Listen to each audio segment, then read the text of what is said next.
सोचिए, प्राचीन दुनिया की सबसे भरोसेमंद आवाज किसी राजा या दार्शनिक की नहीं, बल्कि माउंट परनेसस पर एक दूर दराज अभयारण्य की थी।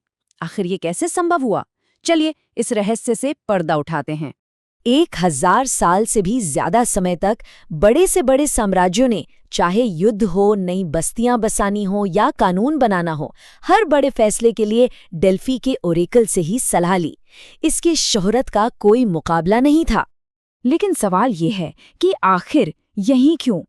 डेल्फी में ऐसी क्या खास बात थी?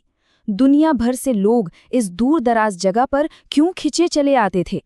इसका जवाब कहीं न कहीं इस जगह की कहानियों और इसके भूगोल यानी ज्योग्राफी में ही छिपा है। प्राचीन यूनानियों का ये पक्का मानना था कि डेल्फी ही दुनिया का केंद्र है, ओम्फेलोस यानी नाभि, एक ऐसी जादुई जगह जहां देवता और इंसान आमने सामने आते थे। कहते हैं कि देवता ज्यूस ने दुनिया के 2 अलग-अलग छोरों से 2 बाज छोड़े और वे ठीक डेल्फी में आकर मिले। और इस मुलाकात की निशानी है वो पवित्र ओम्फेलोस पत्थर, जो डेल्फी को दुनिया के केंद्र के रूप में स्थापित करता है। और सबसे हैरानी की बात क्या है पता है? ये सिर्फ कहानी नहीं है। ये अभयारण्य ठीक उस जगह बना है जहां 2 बड़ी-बड़ी active fault lines, Delphi fault और कर्ना फॉल्ट, आपस में मिलती हैं। मतलब ये सचमुच में शक्तिशाली भूवैज्ञानिक शक्तियों का एक संगम है। तो मिथक और भूविज्ञान तो ठीक है, लेकिन डेल्फी में मौजूद होना, वहां सांस लेना कैसा महसूस होता होगा? चलिए उस सफर के अनुभव को महसूस करने की कोशिश करते हैं। देखिए, डेल्फी तक पहुंचना कोई आसान काम नहीं था। माउंट परनासस की सीधी चढ़ाई ये एक बहुत मुश्किल सफर था। और शायद यही मुश्किल लोगों को उनकी रोजमर्रा की दुनिया से अलग करके उस दिव्य अनुभव के लिए तैयार करती थी। जरा कल्पना कीजिए, ऊपर सिर उठाने पर चमकती हुई विशाल फेड्रिएट्स चट्टानें, घाटी में गूंजती हुई आवाज और पैरों के नीचे हल्की सी कंपन, क्योंकि जमीन एक्टिव फॉल्ट लाइंस पर है। इन सब चीजों से मिलकर एक ऐसा माहौल बनता था जहां लगता था कि ये जगह, ये धरती खुद जिंदा है। तो इस जगह की शक्ति तो हमने समझी। अब आते हैं उस आवाज पर जो इस धरती से निकलती थी। हम बात करेंगे उस पूरी प्रक्रिया की, उस प्रोसेस की, और उसकी मुख्य पात्रा पाइथिया की। यहाँ प्राचीन कहानियां और आधुनिक विज्ञान आमने सामने आते हैं। तो ये भविष्यवाणी होती कैसे थी? इसका एक पूरा स्ट्रक्चर्ड अनुष्ठान था।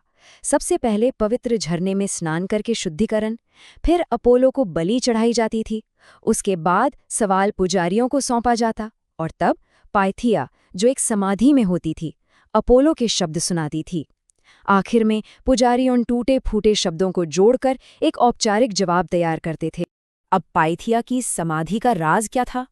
देखिए, प्लूटार्क, जो खुद डेल्फी में एक पुजारी थे, उन्होंने लिखा है कि एक दरार से मीठी सी महक वाली भाप निकलती थी, जिसे न्यूमा कहते थे, और उसी से पाइथिया उस दिव्य अवस्था में जाती थी।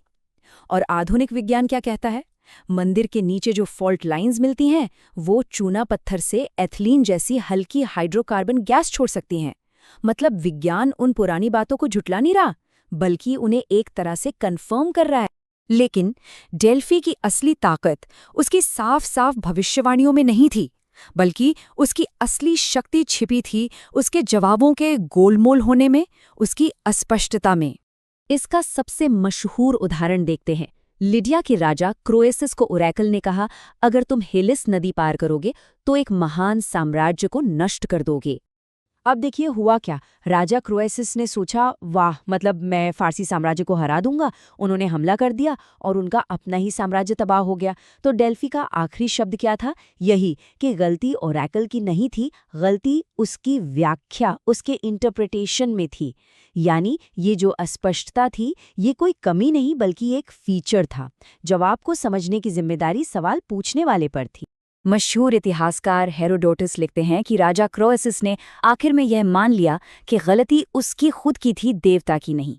सोचिए, ओरेकल का यह तरीका लोगों को अपने फैसलों की नैतिक और तार्किक जिम्मेदारी लेने पर मजबूर कर देता था। एक और केस देखते हैं, एथेंस का। जब उन पर फारसी हमले का खतरा मंडरा रहा था, तो ओरेकल ने उन्हें लकड़ी की दीवारों पर भरोसा करने को कहा। अब इसका क्या मतलब?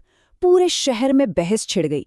क्या ये पुरानी एक्रोपोलिस की दीवार थी या फिर जहाज़ों का एक नया बेड़ा? उन्होंने नौसेना को चुना, एक सूझबूझ भरा इंटरप्रिटेशन, और सैलेमिस की लड़ाई में उन्हें एक जबरदस्त जीत मिली। तो अब तक जो हमने देखा उससे क्या पता चलता है? डेल्फी का असली मकसद क्या था? चलिए इन सभी कड़ियों को जोड़ते हैं। अपोलो के मंदिर पर ही 3 बातें लिखी हुई थी, जिनमें से एक थी ग्नोथी स्यूटॉन, जिसका मतलब है खुद को जानो। ये एक बहुत बड़ा सुराग है, आत्ममंथन, इस पूरे डेल्फिक अनुभव के दिल में था। तो ये साफ है, डेल्फी का सबसे बड़ा तोहफा भविष्य बताना नहीं था, बल्कि ये अनिश्चितता यानी अनसर्टेनिटी से निपटने के लिए एक फ्रेमवर्क था, एक ढांचा था। यह आपको सीधा जवाब नहीं, बल्कि जवाब तक पहुंचने का एक रास्ता दिखाता था। जवाब को इंटरप्रेट करने पर मजबूर करके इसने इंसानों को सिखाया कि अलग-अलग विकल्पों को कैसे तौलें, गंभीर रूप से कैसे सोचें और अपने चुनाव की जिम्मेदारी कैसे लें। मतलब साफ है, डेल्फी भविष्य बताने का नहीं, बल्कि सही फैसले लेने का एक स्कूल था। तो आज के इस दौर में, जहां हम डेटा और एल्गोरिदम से हर चीज का पक्का जवाब चाहते हैं, वहां हम अस्पष्टता से पैदा हुई इस बुद्धिमत्ता से क्या सीख सकते हैं? शायद डेल्फी का सबसे बड़ा सबक आज भी यही है कि कुछ सबसे जरूरी जवाब बाहर नहीं, बल्कि हमें अपने अंदर ही ढूंढने पड़ते हैं।